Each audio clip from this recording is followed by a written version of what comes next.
All right, so I want to intro you guys into what we do. One of the ways that we utilize crates here, and how we,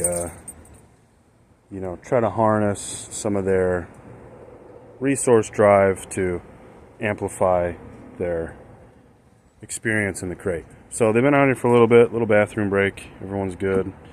We're about to run them in, and I want to show you, since we've done the process so many times, what this looks like to them. It's very routine, it's very patterned, and this is what all transitions should look like once we return home. So when I come in from potty breaks, crate for transition. Playtime, crate for transition. Obedience, crate for transition. Walks, crate for transition. Every time we come back into the house, they go into the crates for cool down time. Now that cool down time helps change the drive that they're in, and kind of regulates them to get ready for house time, right? So they're outside, they're playing, they're on a walk, they're overstimulated, they're reacting to things, they're engaging with things. That's all wonderful and good, but when we come back inside, we don't want to carry in that same energy, right? We don't want them bounding around the house, running back and forth, jumping up on the doors, barking at every noise. So we crate for transition. How long? It depends on what we're doing in there. So if we're going to go into the crate, we're going to give just a little bit of a, handful of treats, then that'll be about a 10 to 15 minute transition. If we're going to give like an enrichment, like a Kong and peanut butter or a real bone, that'd be a little bit longer. I'd say 20-25 minutes. And then when we feed, that's the longest one. Two main reasons. One, when they go in there and eat, they're naturally going to get tired right after that. The metabolism is going to kick in, like I believe I mentioned to you guys when we picked up.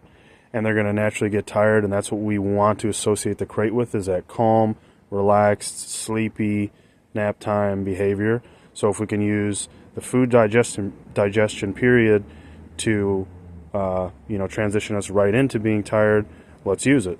So if we're going to do food in there, we're going to do like a portion of their meal in there, then that's going to be about 45 minutes or so. One, it's to transition them into the sleepy phase, to kind of entangle those two states of mind.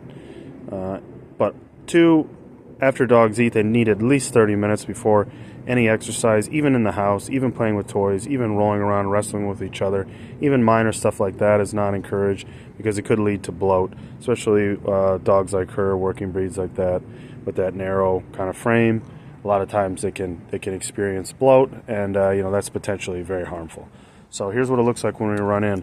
I got the food already prepped inside, and by prepped I just mean parceled out, and I run a little bit of hot water on top to increase the aromatic interest and output, but also it helps them digest it a little bit easier. It's a little easier on their system than the really hard, compact, baked kibbles. It kind of softens it up a little bit. So I just leave that inside, hot water, let it cool down for a second so it makes it a little mushy. And the water is warm and not hot anymore. Grab your clicker and we run in. Now they need to go into the crates first, into the right crates, and then we get the food. Open up the door. Grab the food. Show them that we got the food. Here. Good job. HERE for recall. They go to the kennels. They go to each respective kennel. We click because they went inside. We feed in pack order. So she's going to get it first, just a second early. He's going to get it second. Good job. And then we close up. Excuse the hair, but as you know, they shed like crazy. I'm sure that's no surprise to you guys. We crate up, we close, we let them feed. Okay? Nice and simple. Now we kind of, you want to get out of their face. You don't want to stare and, hover over them as they eat or anything. If anything, even close the door. Just make them feel safe in there, right? Nothing bad is going to happen to them. No one's going to come steal their food. A lot of times that gets a little overblown, right? People will be trying to prevent resource guarding, which is a good, that's a good impulse to have, but they'll be doing it the wrong way. They'll try all those exercises where they put their hand in the bowl and they try to grab the bowl before it's done. That's unnecessarily antagonistic, and it's only going to cause the dog to guard their food more. So all you really need to be able to do is put the bowl in safely without the dog, going after you, and take the bowl out when they're finished, or at least after 15 minutes, and they don't, go after you during that period. If you guys could do that, that's fine. There's no need to further foolproof the resource guarding. It's already in their kennel. We shouldn't be messing with them that much anyway in there. It's really their own space, their own time. Try not to engage too much with them in there. Coming by, marking and rewarding, absolutely acceptable. Petting inside of the crate, getting overly excited when they're in there, not acceptable. We don't need to be confusing them while they're in there, and eventually leading to them not understanding what the true concept of the crate is. It's their den. It's their place to calmly relax, eat, take a nap, chew on a bone, there's toys in there, do what you're going to do, and just relax. Now, by using the tray for transition, for the crate for transition, once they're finished in there, like I said, with food, it's about 45 minutes. When we let them out, whole new state of mind, right? They're in a whole new state of mind, and we're reintroducing them into the home in that state of mind, not in the crazy overstimulated one they were in outside. We're bringing that back in. We're kind of saying, like, in order to get through this threshold that is the freedom of the home, you need to be in a calm state of mind, right? It's a perfect way of getting them there. It's a lot easier than bringing them in and trying to place them and hold them on leash and get them to relax. Just crate for transitions. Let them chill out, decompression time, little nap time. Whether it's treats, enrichment, or food, those three things will dictate the length of time. Either way, all three is enough time for them to calm down, reset, and be let out into the house with a new, more controlled and relaxed mindset. I did mention the 15-minute feeding window. I really want to emphasize that. Although we are going to give a full 45 minutes for digestion, 45 to an hour if they eat slowly. The amount of time that they should have to eat, especially because we're increasing their food drive, and I know they were grazers, so they're kind of picky, and that makes my life harder, your guys' life harder if you can't have a food-motivated dog all the time, ready and on hand. We're going to cap that off at 15 minutes, regardless of how much they eat. If they want to be lazy, and I've noticed out of the two, he's the pickier eater.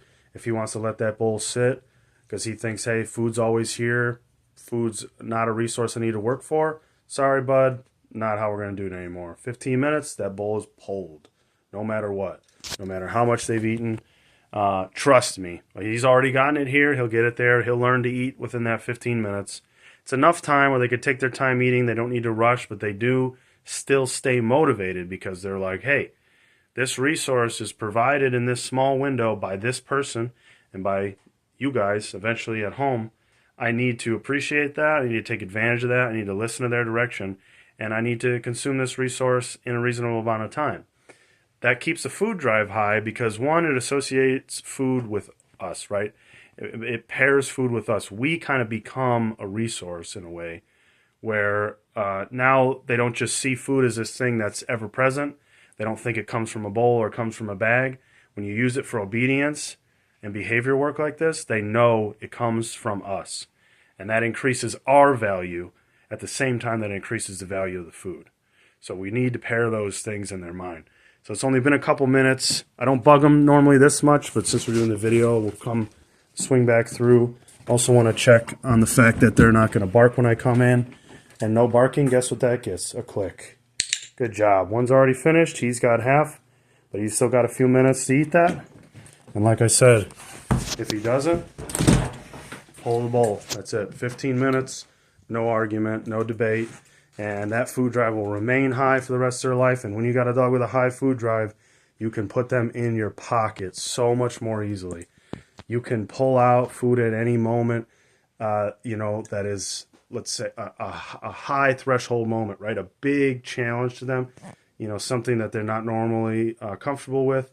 You pull out that food, the drive's high, they focus, they listen. It's wonderful. These guys aren't going to be used for competition. We don't need to be worried about being over-reliant on food right now because we're still working behaviors and we're still increasing our value. Once our value is increased and the behaviors have become consistent, then we can teeter off on the food, and the dog's going to listen because they respect us and they want to listen to us and they trust us for direction and guidance. Let me know if you guys got any questions.